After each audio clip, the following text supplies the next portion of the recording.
মানুষের মধ্যে ছোট একটা সমস্যা আছে, সে কখনো নিজের নিন্দা নিজে শুনতে পায় না।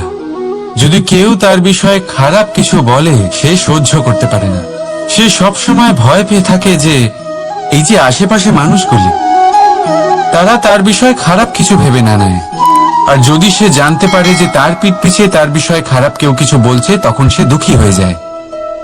এবার এই কারণে কি আপনার দুঃখ পাওয়া উচিত? কখনোই নয়। কারণ সর্বপ্রথম আপনার যেটা মনে রাখা উচিত, যদি কেউ আপনার পিছনে খারাপ কথা বলছে সে প্রথমেই আপনার থেকে 2 কদম পিছিয়ে আছে, তাই না? ঈর্ষাবশত আপনার বিষয়ে খারাপ কথা বলতে পারে, কিন্তু যদি এরকম না হয়, যদি তার কথাগুলো সত্য হয়, তবে সর্বপ্রথম নিজের ভুলগুলিকে বুঝুন, সেই সত্যকে বুঝুন, ঝেড়ে ফেলে দিন নিজের দোষগুলিকে। আর তখন দেখবেন আপনি তাদের থেকে আরো 2 পা এগিয়ে গেলেন। কারণ এই জীবনের রথ সামনের দিকে তাকিয়ে এগোয়, পেছনের দিকে তাকিয়ে নয়। তাই পেছন ফিরে দেখা ছেড়ে দিন। যেটা বর্তমান সেটাই দেখুন, সেটা নিয়েই বাঁচুন। যেটা ভবিষ্যৎ, যেটা আপনার লক্ষ্য, সেটার দিকে এগোন। আর আমার সাথে ভালোবেসে বলুন, রাধা রাধা। আমি অনেক মানুষকে এটা বলতে শুনেছি যে মানুষ মানেই ভুলের বাক্স, মানুষ নাকি ভুলে ভর্তি পুতুল। আর এটাই সত্যি। দেখুন, ভুল কার দ্বারা হয় না, প্রত্যেকের দ্বারা হয়। আর একটা নয়, অনেক ভুল হয়। কিন্তু মনে রাখবেন, তাদের বস্ত্রতেই কাদা লাগে যারা কাদা পরিষ্কার করার প্রচেষ্টা করেন। তাহলে যেখানে চেষ্টা আছে সেখানে ভুল তো হবেই। এবারে যদি আপনি কোনো নতুন সংকল্প করতে যান, কোনো বড় কাজ করতে যান, আর আপনার দ্বারা কোনো ভুল হয়ে যায়, তাহলে কোনো ব্যাপার নয়, তার জন্য পস্তাবেন না। নিজের ভুলটাকে চিনুন, তাকে বুঝুন, তাকে শুধরাবার চেষ্টা করুন। আর সব থেকে জরুরি কথা, নিজের ভুল থেকে শিখুন। তাদের হাত থেকেই রক্তপাত হয় যারা কাঁটার মধ্যে লুকোনো ফুলকে খোঁজার চেষ্টা করে। তাই মনে রাখবেন, যে জীবনে কোনো ভুল করেনি সে জীবনে নতুন কিছু করার কোনো চেষ্টাও করেনি। এই ভুল আপনার সব থেকে বড় শিক্ষক। তাই সেটাতে দুঃখী হবেন না, তার জন্য পস্তাবেন না। এই ভুলকে সম্ভ্রম করতে শিখুন। তারপর দেখবেন আপনি নিজেকে জীবনে আরো শিখরে নিয়ে যাবেন। রাধা রাধা। ভাবুন, যদি আপনার পথে, আপনার বাড়িতে, কর্মস্থানে বা যে কোনো জায়গায় আপনি কোনো সাপ দেখতে পান, তবে আপনি কি করেন? সেই সাপের থেকে আপনি দূরে পালাবার চেষ্টা করেন, বা সেই সাপকে আপনি সরিয়ে ফেলার চেষ্টা করেন। চেষ্টা করেন যাতে সাপের থেকে আপনি মুক্তি পান, যাতে সে আপনাকে ছোবল না মারে, তাই না? এবার ভাবুন, যদি সেই বিষধর সাপের কাছে মণি আছে জানতে পারেন, তাহলে কি করবেন? তখন আপনি তাই করবেন, সেই সাপের থেকে দূরে পালানোর চেষ্টা করবেন। এবার দেখুন কি অদ্ভুত ব্যাপার, মানুষ সাপের থেকে দূরে পালাতে থাকে, তার কাছে মণি আছে সেটা জেনেও। কিন্তু এই মানুষ ধনী আর দুষ্ট লোকের কাছে নিজে পায়ে হেঁটে যায়, চেষ্টা করে যে তার উপর ওদের কৃপা দৃষ্টি থাকে। আর এই সব কাজ শুধুমাত্র ধন লাভ করার জন্য। তাই মনে রাখবেন, সে রূপবান হোক বা ধনবান, দুষ্ট তো দুষ্টই থাকে। আর এই দুষ্টদের থেকে দূরে থাকাটাই মঙ্গলজনক। কাছে তাদের রাখুন যাদের মনে প্রেমের অমৃত আছে। কাছে তাদের রাখুন যারা জীবনে কর্মের ওপর নির্ভরশীল। রাধা রাধা। ভেবে দেখতে গেলে দুধকে জলের থেকে বেশি ভালো মনে করা হয়, আর সেই জন্য দুধের মূল্য জলের থেকে অনেক বেশি হয়। এবার যদি এই দুধ দিয়েই দই বানানো হয়, তাহলে এর আয়ু আরো কিছুদিন বেড়ে যায় এবং এর মূল্য আরো কয়েক মুদ্রা বেশি।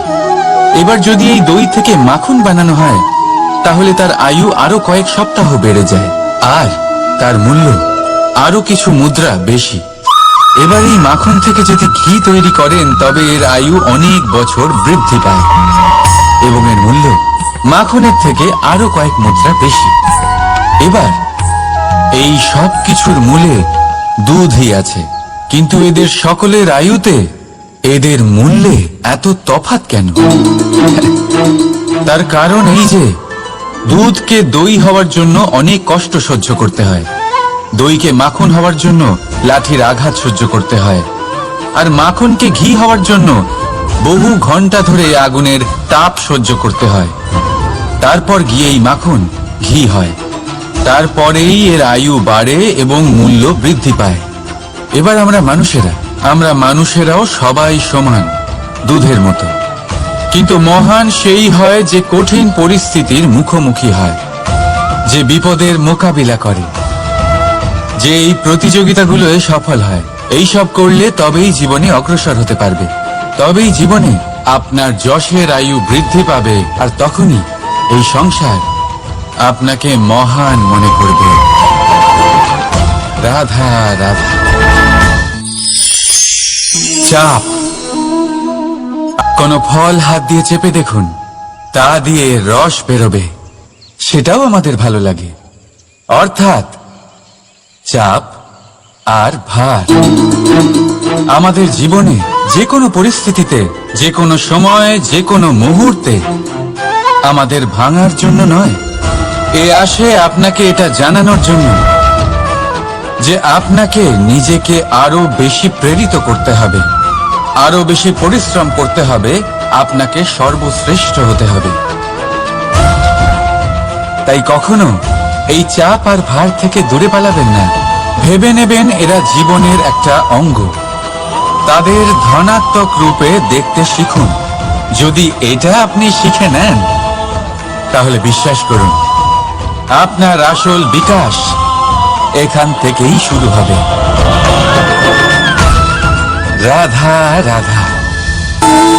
এই পাথর দেখতে পাচ্ছেন আপনি? কত গোল, কতটা চকচকে। বাচ্চাদের অনেক সময় এটা নিয়ে খেলতে ভালো লাগে, আর কেনই বা লাগবে না? কতটা সুন্দর আর মসৃণ এটা। কিন্তু আপনি কি কখনো ভেবে দেখেছেন এই পাথর আগে কি ছিল? কোনো বিশাল আকার পর্বত, কোনো বিশাল আকার পাথরের একটা বড় ভেঙে যাওয়া অংশ বিশেষ, যেটা কোনোভাবে নদীতে পড়ে নদীর ধারার সাথে বইতে থাকলো, মাটির সাথে ঘর্ষণ হলো, বালির কণার সাথে ঘর্ষণ হতে থাকলো, আর তারপর ধীরে ধীরে এই আকার পেল। এবার আমরাও এই পাথরের মতোই। তাই মনে রাখবেন, আপনার ব্যক্তিত্ব, আপনার এই স্বরূপ ঈশ্বরের দেওয়া কখনোই না। হ্যাঁ, প্রকৃতি অবশ্যই আপনাকে জন্ম দিয়েছেন, কিন্তু আপনি নিজে নিজের ব্যক্তিত্বের রচয়িতা, আর আপনি তা রচনা করেন কঠিন পরিস্থিতির মুখোমুখি হয়ে, সংকটের ধারা পার করে। তাই আপনিও এই পাথরের মতো নিরন্তর চেষ্টা করতে থাকুন, নিজের অস্তিত্ব বজায় রাখুন, এই অস্তিত্বকে মহান করতে থাকুন, আর আমার সাথে ভালোবেসে বলুন রাধা রাধা। আপনার হাতে কি আছে? আপনার হাতে আছে সেই সময় যেটা আপনি এখন কাটাচ্ছেন, সেই সময় যখন আপনি আমার কথা শুনছেন, সেই সময় যখন আমি আপনার সাথে কথা বলছি। শুধু এটাই আপনার হাতে আছে। এবার এটাকে নিয়ে আপনি কি করবেন? চিন্তা করে নষ্ট করবেন? আমি তো এটাই বলবো যে আপনার পর্যবেক্ষণ করা উচিত। পর্যবেক্ষণ করুন যে এই সময়ের সদ্ব্যবহার আপনি কিভাবে করবেন, কিভাবে আরো বেশি মহান কাজ করবেন, ভালো কাজ করবেন, কিভাবে সকলের সাথে আনন্দ ভাগ করবেন। তাই মনে রাখবেন যে চিন্তা চিতা অবধি নিয়ে যায়, আর পর্যবেক্ষণ মনকে একাগ্র করে তোলে। রাধা রাধা। ব্যক্তি কখন সফল হয়, কখন অসফল, কখন ক্ষতি হয়, কখন লাভ, কখন জয় হয়, কখন পরাজয়, এসব কিসের উপরে নির্ভরশীল? বেশিরভাগ লোকেই বলবেন পরিস্থিতির ওপর, আর সেটা ঠিকও। যদি বাইরে বর্ষার পরিবেশ থাকে, তবে সেখানে বস্ত্র কিভাবে শুকোতে পারে? যদি ঝড়ের পরিবেশ থাকে, তাহলে নৌকা কিভাবে পার করানো যেতে পারে? কিন্তু কিন্তু যদি আমি আপনাকে আসল সত্যি বলি, তাহলে অসফলতার কারণ পরিস্থিতি নয়, সেই পরিস্থিতিকে স্বীকার করে নেওয়া। প্রত্যেকের জীবনে এরকম সময় অবশ্যই আসে যখন আমরা চাইলেও পরিস্থিতিকে পাল্টাতে পারি না। পরিস্থিতিকে পাল্টানো অসম্ভব হয়ে ওঠে। এরকম সময় একটাই উপায় আছে, পরিস্থিতিকে নয়, মনস্থিতিকে বদলান, আর দেখবেন সবকিছু ভালো হবে। কারণ এই মনস্থিতি আপনার জীবনের সব থেকে বড় সম্বল, সব থেকে বড় সাথী। দেখুন, অপবাদ, অসফলতা প্রত্যেকের জীবনের একটা অংশ অবশ্যই, কিন্তু আপনাকে নিরন্তর চেষ্টা করে যেতে হবে, পুনরায় ঘুরে দাঁড়িয়ে এগিয়ে যেতে হবে, তবেই সফলতা আসবে। যদি এতই সহজ হতো সফল হওয়া, তাহলে সবাই সফল হতো, তাই তো? কষ্টকে কমানো গণিতের খেলা নয়, ব্যবহার আর প্রেমের খেলা।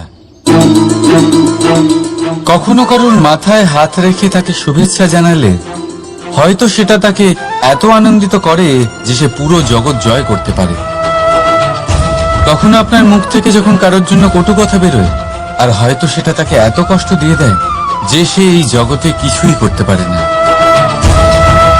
জীবনে কখনো সম্পর্কের মধ্যে গণিতকে আনবেন না, কখনো না, না লাভ ক্ষতি, না গুণ ভাগ।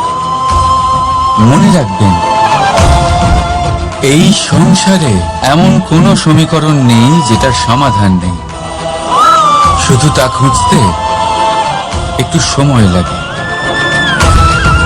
রাধা রাধা। সূর্য এই সংসারে সব থেকে বেশি তেজস্বী, এই সূর্য সব থেকে বেশি উজ্জ্বল, সব থেকে বেশি শক্তিশালী। কিন্তু আপনি কি কখনো সূর্যোদয় দেখেছেন? এই শক্তিশালী সূর্য কিভাবে উদয় হয়? লাল রঙের আভার সাথে, সৌম্যতার সাথে, শান্তির সাথে উদয় হয়। কখনো সূর্যাস্ত দেখেছেন?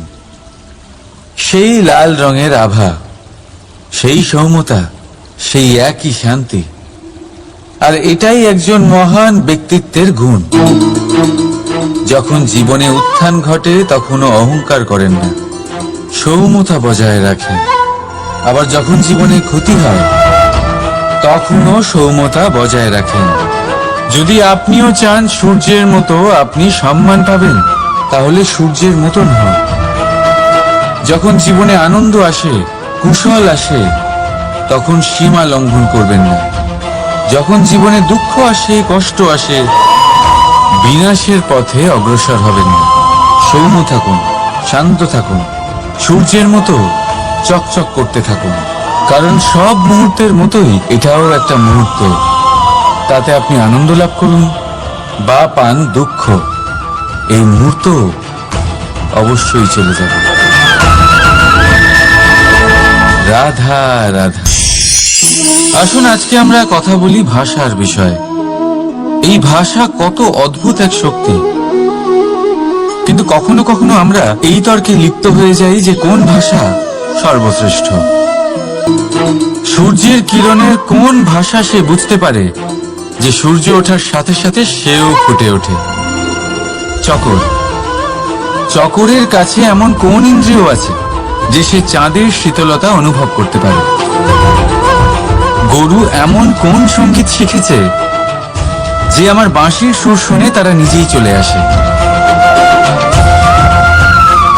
এই সব, এই পুরো সংসার, এই ব্রহ্মাণ্ড শুধুমাত্র একটা ভাষা বোঝে, প্রেমের ভাষা। না কোনো শব্দ, না কোনো বাণী, শুধু অনুভূতি। এই প্রেমের ভাষা সংসারের সব থেকে বড় ভাষা, যেটা আপনি নিজেও বুঝতে পারেন, আবার অন্যদেরকেও বোঝাতে পারেন। রাধা রাধা। বিপদ।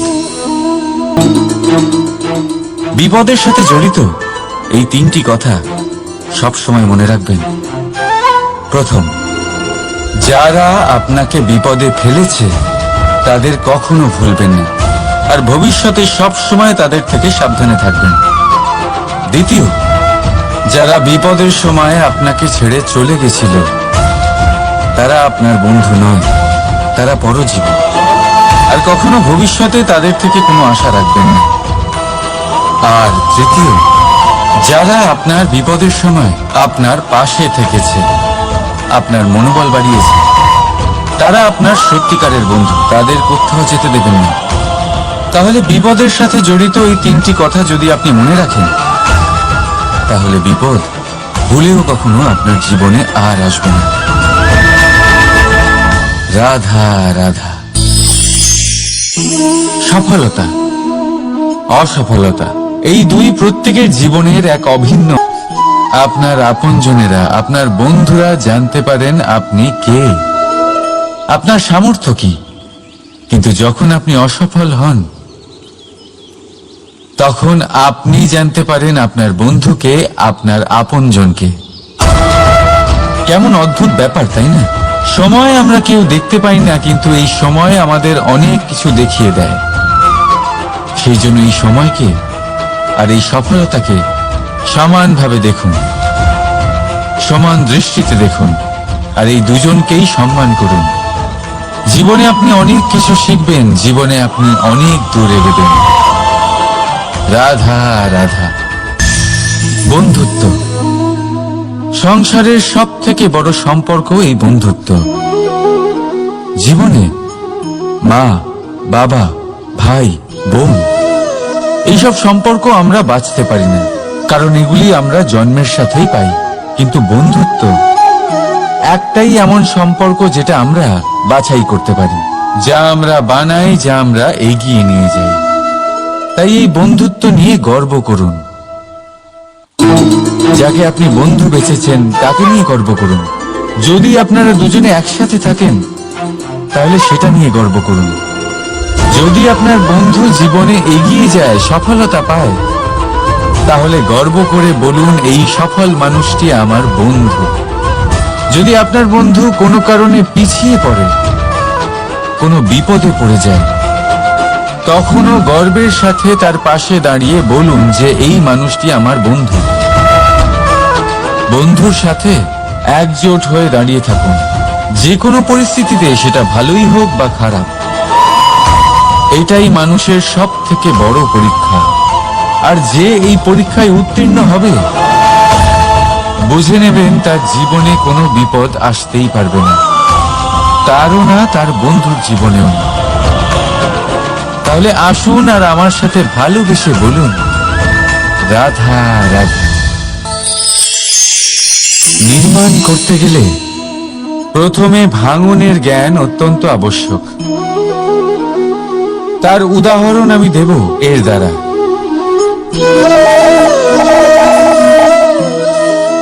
এই সুস্বাদু পায়েস, এটা তৈরি হয় পুষ্টিকর ভাত দিয়ে। কিন্তু আপনারা কি জানেন এই ভাত কিভাবে তৈরি হয়? কতটা পরিশ্রম করতে হয় এই ভাতকে? সর্বপ্রথম একে জলে ডুবে থাকতে হয়, তারপর সূর্যের প্রবল তাপে একে গরম হতে হয়, আর তারপরে ঢেঁকির মার সহ্য করতে হয়। শুকনো হলে একে প্রবল বেগে ঝাড়া হয়, তারপর গিয়ে তৈরি হয় এই ভাত, যা খেয়ে আপনি তৃপ্তি পান। এবার ভেবে দেখুন, এটা তো শুধুমাত্র ভাত। মানুষকে নিজেকে প্রতিষ্ঠিত করবার জন্য কত বড় পরীক্ষার সম্মুখীন হতে হয়। এই পরীক্ষার থেকেই তো আমরা ভয়ভীত হয়ে থাকি। পাবেন না। এই পরীক্ষার মুখোমুখি হন সাহসের সাথে, ধনাত্মক রূপে। একেই বলে বাধা পেরোনো, একেই বলে পরিশ্রম, একেই বলে আহ্বান। আপনাদের নির্মাণের জন্য সব থেকে বড় সহায়ক। রাধা রাধা। আমরা সকলে পরিশ্রম করি, আর তার ফলও আমরা ভোগ করি। কিন্তু অনেক সময় এরকম হয় যে পরিশ্রম আমরা করি, কিন্তু বাহবা অন্য কেউ পেয়ে যায় বা অন্য কেউ নিয়ে যায়। এবার এই সময় আমরা নিরাশ হয়ে পড়ি, হতাশ হয়ে পড়ি, তারপর কাজে আমাদের একটুও মন বসে না। আমরা আমাদের পূর্ণ যোগদান করা বন্ধই করে দিই। চিন্তা করতে থাকি যে পুনরায় যদি এরকম পরিশ্রম করি আর পুনরায় সেই পরিশ্রমের বাহবা অন্য কেউ নিয়ে যায়, তাহলে সেই পরিশ্রম করেই বা কি লাভ? আর তার পরিণাম, এই সংসার আপনাকে নিকৃষ্ট মনে করতে শুরু করে। এবার আপনি জিজ্ঞেস করবেন এরকম সময় কি করা উচিত। আপনাকে একটা কথা বলে রাখি যে যদি আপনি এই নিয়ে চিন্তাই না করেন যে আপনার পরিশ্রমের বাহবা অন্য কেউ পেয়ে যাবে, তাহলে আপনি এই সংসারে মহান থেকে মহানতর কাজ করতে পারবেন। প্রত্যেকবার নিজের থেকে ওপরে যেতে পারবেন। আর এই সিঁড়ি অনেক লম্বা। তাই মনে রাখবেন, যখন কোনো বাগানে ফুল ফোটে তাহলে লোকে মালিকে বাহবা দেয়, কিন্তু যখন সুগন্ধ বেরোয় তখন লোকে মালিকে নয়, সেই ফুলকে মনে রাখে। সেই জন্য নির্বিকার হয়ে চেষ্টা করতে থাকুন, পরিশ্রম করতে থাকুন। আপনি বাহবা অবশ্যই পাবেন। যদিও বা আপনাকে বাহবা দিতে লোকে ভুলে যায়, এই প্রকৃতি কখনো ভুলবে না। রাধা রাধা। আমরা মানুষ যাকে ভালোবাসি তার জন্য সব কিছু করতে পারি। যেমন ধরুন মা আর বাবা নিজের সন্তানের জন্য কি না করেন। তারা জন্ম থেকে চেষ্টা করেন যাতে তাকে সেই সব দিতে পারেন যা তার প্রয়োজন। ওর স্বাস্থ্য যাতে ঠিক থাকে তাই ওর দেখাশোনা করেন, ওর জন্য চিন্তা করেন। আজীবন চেষ্টা করেন, ধন অর্জন করেন যাতে সন্তানকে একটা বাড়ি দিতে পারেন, যাতে সন্তান খুশি থাকে। কিন্তু এর মধ্যে কিছু না কিছু অবশ্যই অনুচিত। এবার আপনি জিজ্ঞেস করবেন এর মধ্যে অনুচিত কি আছে? আমাদের নিজেদের সন্তানকে কিছু দিয়ে যদি আমরা সন্তুষ্টি লাভ করি তাহলে এতে ভুল কি? এবার আপনি এটা বুঝতে পারছেন না যে আপনার সন্তানকে ভবিষ্যতে এর অনেক বড় মূল্য দিতে হতে পারে। আপনার সন্তানকে, আর কারণ নয়। যখন সে কিছু পেতে চাইবে সেই সন্তান সর্বপ্রথম আপনার দিকে তাকাবে। নিজে পরিশ্রম করে সেটা পাওয়ার চেষ্টা সে কখনোই করবে না। আর যখন সেটা পাবে না তখন সব থেকে বেশি দুঃখ সেই আপনার সন্তানেরই হবে। তাই যদি সন্তানকে কিছু দিতে হয় তাহলে বাড়ি নয়, শিক্ষা দিন। একটা ভালো চরিত্র নির্মাণ করার চেষ্টা করুন, কারণ একটা ভালো চরিত্রই এই সংসারে সফলতার চরম শিখরে পৌঁছতে পারে। রাধা রাধা। এই সংসারে সব থেকে বড় রোগ কোনটা? কেউ বলবে খিদে, কেউ বলবে বার্ধক্য, কেউ বলবে জ্বর আদি ইত্যাদি। আমরা সব সময় চেষ্টা করি যে আমরা এই সব রোগ থেকে দূরে থাকি। সময় মতো আমরা চিকিৎসকের সাথে দেখা করি। অনেক চেষ্টা করি যাতে এই রোগ আমাদের আশেপাশেও না ঘোরাফেরা করতে পারে। কিন্তু জগতের সব থেকে বড় রোগ সব সময় আমাদের সাথেই থাকে, আর এই রোগের নাম হলো ভয়। যে কোনো কিছুর ভয়। লোকে কি ভাববে এর ভয়। যদি আমি এটা করি তাহলে কি হবে এর ভয়। যদি আমি এটা না করি তাহলে কি হবে এর ভয় আদি ইত্যাদি। দেখতে গেলে প্রত্যেক মানুষের মনে একটা ভয় আছে যা তাকে কষ্ট দেয়। এবার এই ভয় কি করে? আপনার শক্তিকে, আপনার আত্মবিশ্বাসকে, আপনার ব্যক্তিত্বকে শেষ করে দেয়।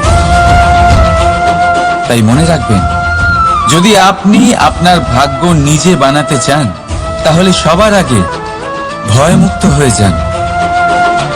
আপনি নিজেই দেখুন কি অদ্ভুত ব্যাপার এটা, যা এখনো ঘটেনি সেটা ভেবে এত ভয় পাই যে বর্তমানে নিজেদের কষ্ট দিই। সেই জন্য যা এখনো ঘটেনি তা নিয়ে দুশ্চিন্তা করবেন না।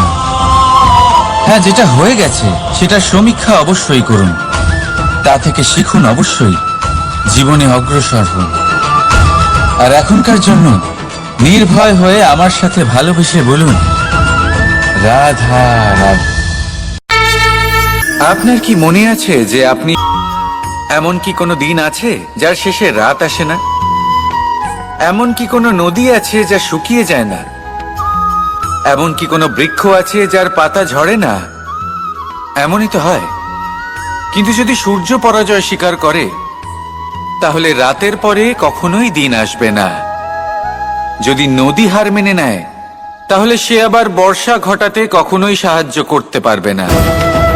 যদি বৃক্ষ হার মেনে নেয়, তাহলে সে বসন্ত ঋতুতে না নতুন পাতার জন্ম দিতে পারবে, আর না গ্রীষ্মকালে ছায়া প্রদান করতে পারবে।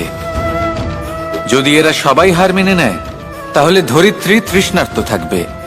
প্রকৃতি আমাদের এটাই শেখায় যে হার, অসফলতা, পরাজয় এগুলো আমাদের জীবনে আসবেই আসবে, আর আমাদের শিক্ষা দিতে আসবে, আমাদের মঙ্গলের জন্য আসবে। তাই নিজের দৃষ্টিভঙ্গি সেরকমই রাখুন। তাই ধনাত্মক দৃষ্টিভঙ্গি দিয়ে দেখুন, নিজের হার, নিজের পরাজয় থেকে শিক্ষা নিয়ে অগ্রসর হতে থাকুন। নিশ্চিত রূপে আপনি জয়ী হবেন। আর যখন জয়ী হবেন, তখন মন প্রসন্ন হয়ে বলবে, রাধা রাধা।